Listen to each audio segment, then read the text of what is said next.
I don't forget. Beautiful. We should be recording. So thank you all for joining me this afternoon. We are going to chat really briefly about the Central Carolina Promise or K14 program.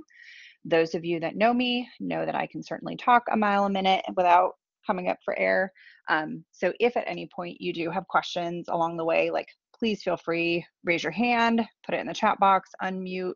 We're a really small group, so I am fine with informal, and I'd rather catch any questions you have along the way. What we're going to do today, just go through kind of a brief review of what the program is. I have some recent updates that I want to share, and then I'm going to try to make sure I leave time at the end for questions. But again, don't feel like you have to wait for that. Feel free to interrupt me at any point. Just to clarify, folks are very much catching on with these two different programs, but I just wanted to review really quickly. The Career and College Promise program is for our current high school students. So if you teach a class with current high school students, that's the dual enrollment program, and it offers the opportunity for students to take those free classes during high school. Mostly they are juniors and seniors. We do have a couple freshmen and sophomores sprinkled in. It's pretty minimal, but just remember that Career and College Promise has been around for a very long time. Those are current high school students. Now the Central Carolina Promise program, which is what we're going to focus on today, is for our recent high school graduates. So they're basically transitioning from Career and College Promise into the Central Carolina Promise, but obviously they're both Promise, they're both CCP. We really need to get a little bit more creative in our naming of these programs. So one of the things that I try to talk about when I talk to students is the concept of a K14 program. And so really encouraging students not to just finish high school, but to continue through 14th grade and complete that associate degree. So the Promise K14 program gives them up to 2 years of additional tuition-free classes at CCCC. You will sometimes hear this referred to as the Chatham Promise, Harnett Promise, or Lee Promise, just because of our involvement with the counties for the program. And I'll go into that here on the next slide. So eligibility requirements. The students that are interested in being part of the Promise K14 program do need to be residents of either Chatham, Harnett, or Lee County. The reason for this is that the county commissioners are the ones that provide the funding for the program. And so we do have to ensure that the student and their families are taxpaying residents of one of our 3 counties. That is something I check. I use each county's, I forget what it stands for, but the GIS data. I verify all the addresses when they first apply to the program. So we are looking to be careful with that as much as possible. The students also must participate in the Career and College Promise program while they're in high school. We are looking to see, ideally, in a non-COVID world, we're looking for the completion of either 12 credits or 4 classes. With COVID, in certain situations, we have honored attempted credits instead of completed, just because we realized that that presented a lot of really, unexpected challenges for our students. So the last couple of years, we've honored attempted credits. This graduating class of 22, we're still getting feedback from each county about whether we're doing attempted or completed credits, but that's ideally what we're looking for. The other thing that changed recently, and we haven't really shouted this from the rooftops, but we also will consider AP, IB, CLEP credit. If a student was a Lee County resident but had taken classes at Sandhills Community College, we actually will honor all of those credits. The only thing is that I am going to look in the computer system in DataTel and make sure that we have those credits on file. So it's not enough for them to just take the AP exam. We need to get the scores and we need to get that credit translated through the records office into our data system. The other thing that we're looking for, obviously the students do have to graduate from a North Carolina high school, any type of high school, public, private, charter, homeschool, and obviously they do need to come enroll at CCCC. We do not provide K14 funds for other institutions. Also, it's important to note that the K14 program is a last dollar program. So students do have to exhaust other potential funding sources first. We'll talk a little bit more about that on the next slide. The biggest thing that surprises students sometimes is that we do not cover textbooks. I hear it really frequently, I didn't have a book for my Math 171 class. And I'm like, yeah, but you had some sort of digital access code. It is now billed with tuition if it's one of those follow-up courses, but we cannot pay that fee. So just kind of keep in mind, if you ever have a student, that maybe is asking about book fees, anything that's on their registration statement that's labeled BKFEE, we cannot cover that through K14. If they receive Pell funds or other scholarships, if it's in excess of their tuition, obviously those funds can roll over and be used for books. If they are strictly promise, we just can't cover that last expense. So are there questions before I move on about the eligibility requirements?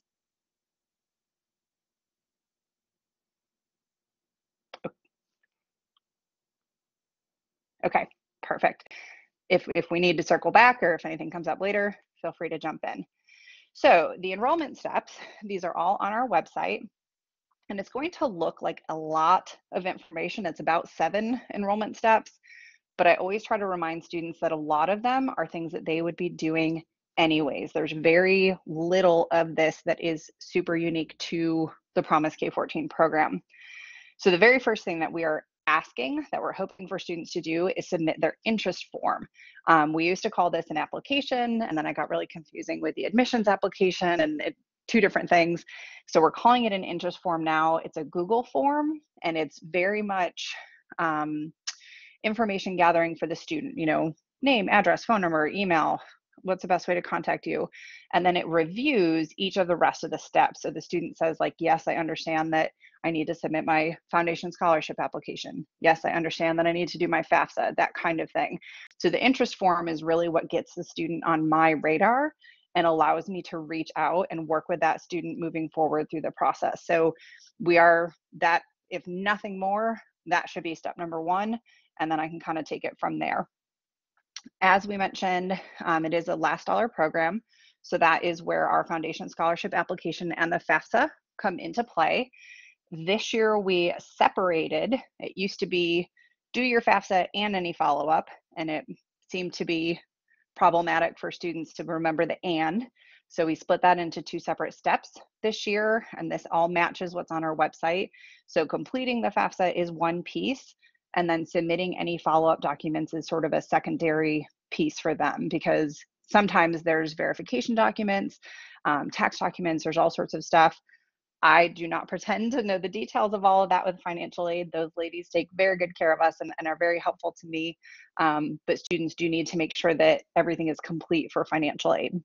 They also are doing their residency determination, and then they need to reapply for CCCC, because once they graduate high school, their account essentially like deactivates because they're no longer a CCP student. So we do have to have that new admissions application on file to reactivate their account and make sure the college understands that they're coming back as a freshman for the fall.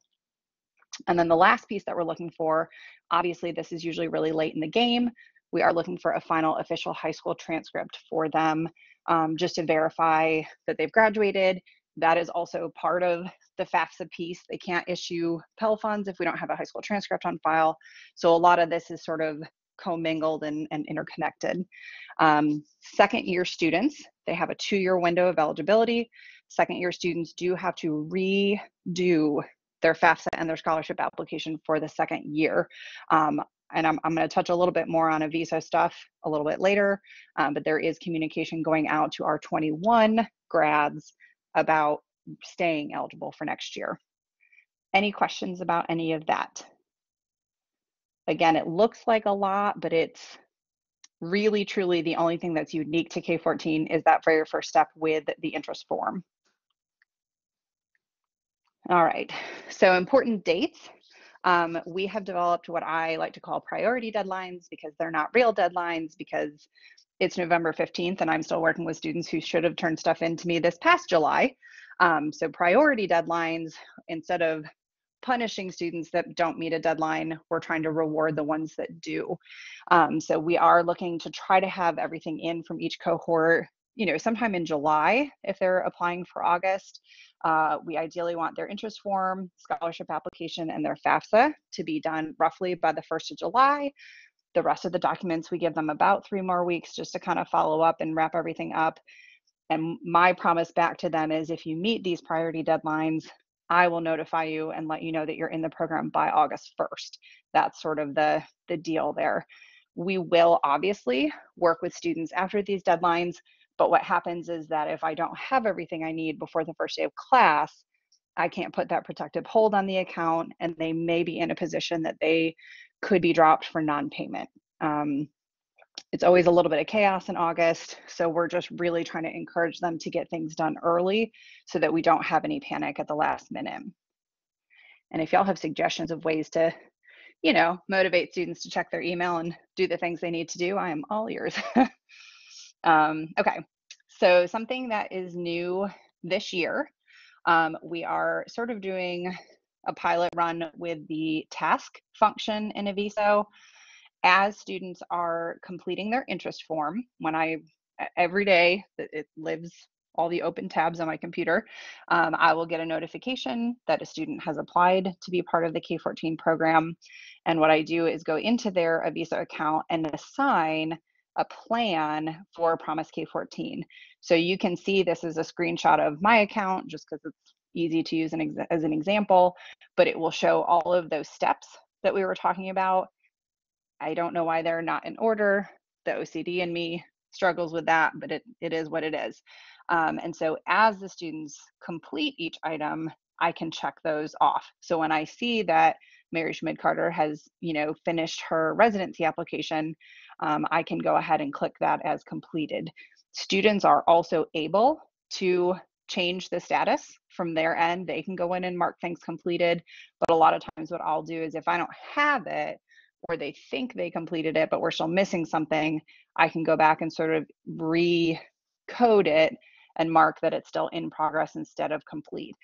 All of this goes with additional communication to the students. They probably hate getting emails from me by the end of it, but I try to really make sure that we're clear about what we have from them and what we're missing. So the Aviso piece is new this year. Last year we were sending out individualized emails. And it's only 7 or 8 steps, but it was like 43 versions of the same email to get all the students taken care of. And this to me, hopefully is more approachable for students because it's sort of live in real time. I try to check all the accounts at least once a week, if not more. And so that way, like when they complete something, hopefully within a day or two, I'll get it, I'll record it, and we update in Aviso. I also think it's helpful because as an advisor, you all will have access to this as well. And you can actually go in and kind of see what is done, what is not done, that kind of thing. So hopefully that is something that is helpful for them. We will see as things get busier. This is all manual. There is not any automatic updating with the tasks. So it may still turn out to be really energy not friendly, but hopefully it's something that will be helpful to the students. We are also working on a year 2. Obviously there's more steps for year 1. Year 2 is essentially just the scholarship application and the FAFSA. Seth is helping me with those right now. So again, hopefully this helps, just make things really approachable and accessible for not only students, but also for y'all as advisors potentially. What I tried to do this morning as I was prepping for this was think of some of the more frequently asked questions that I have been getting even just in the last couple of weeks with registration opening. Students are registering for classes, that kind of thing. So these are just a couple things that have come up multiple times already, but then I'll certainly leave time if we have specific questions or something that's not covered here. So that one of the biggest things that I get from students and faculty alike is whether or not students can withdraw from their classes and still be eligible for K14. The short answer is yes.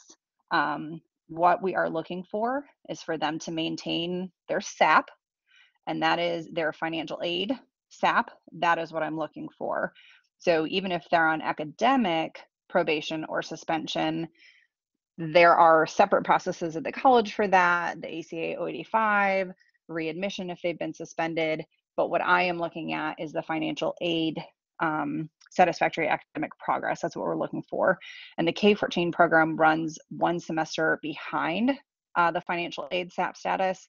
So if a student is initially placed on warning with financial aid, they're still okay. They're still in good standing with me. If financial aid suspends them, I will put them on a warning status with K14, but that way we can provide funds for them one semester beyond what financial aid would cover. If they unfortunately are on a second consecutive semester of suspension from financial aid, then I also have to suspend them from K14. That only happened to 2 students this semester, so it's really rare, but it is something to keep in mind and be aware of. That's probably a really long explanation. Does anybody have questions about SAP?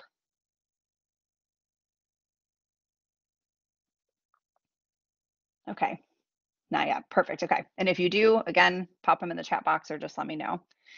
The other thing that I'm getting a lot of questions about are students, do they have to be enrolled full time, which is generally 12 or more credit hours? And this was a requirement. We went ahead and changed that. We got all 3 of our counties on board this past summer to waive that full-time requirement. I think one of the things that was painfully evident, especially during COVID, is that students have a wide range of bandwidth for classes. Some students can do full-time and not bat an eyelash. Some students really can only manage 2 classes. You know, maybe they were teaching younger siblings during COVID. Maybe they were working to help support their families. And so I just felt like forcing them to be full-time was really sort of cumbersome, and just not student friendly.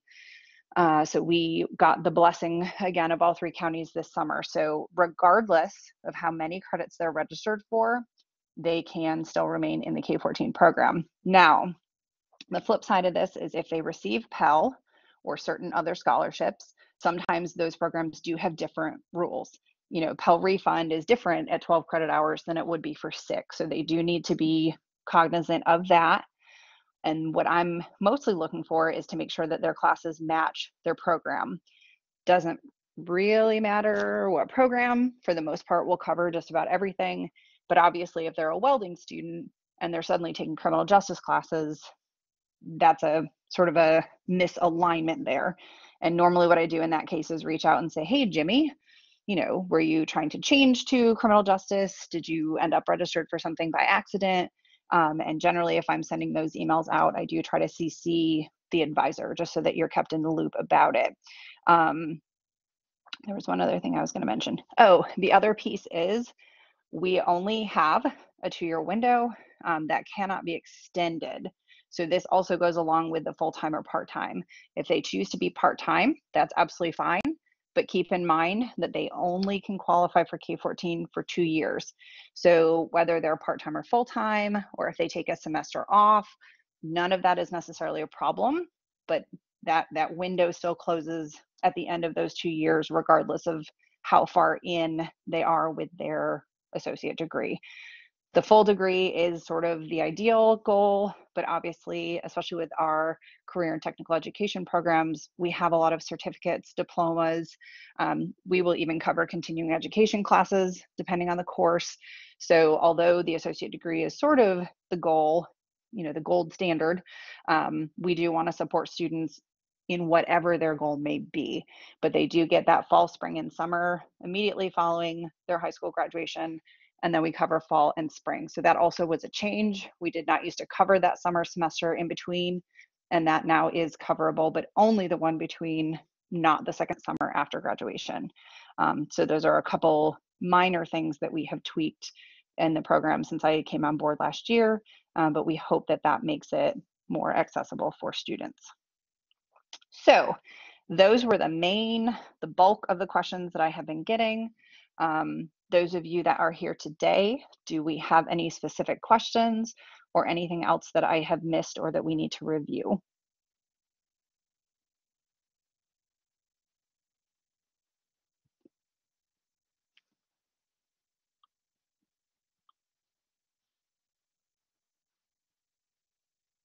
Okay, so Kelly just asked a question. She said, if we are accepting AP classes, if they took no classes at all in career and college promise, can they still qualify if they have enough AP credits? And Kelly, the short answer is yes. Again, my understanding is that we're not really advertising that. We're not really encouraging students. I really think a lot of the intentionality is to have them do those CCP classes. But if you had a student who completed 4 AP courses. They had all of those scores sent to us. Again, it's got to go through Haley. It's got to show up in the system. It's not enough for a student to say, well, I took AP language, but never sent my score. Like that will not count. So we are going to look to make sure that those classes get sort of translated into the CCCC credit, whether they're given English 111 credit for an AP Lit course, if they're getting Math 171 credit, whatever it may be, we've got to see that credit translated in and basically listed as a college course in order to count those credits. So really good question. That was something that was new that came from Dr. Chapman that we wanted to honor, not necessarily specifically CCP credits. So we haven't even really implemented that, but it is something that we're looking for this year.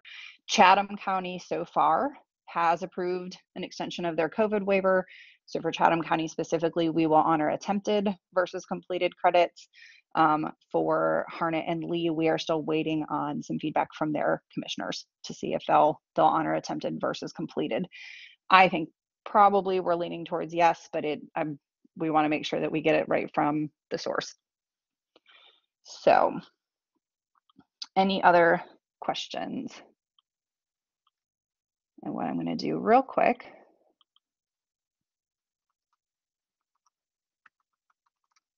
is just pull up our website so that y'all can see it. Hopefully you have maybe been there, seen a little bit of it.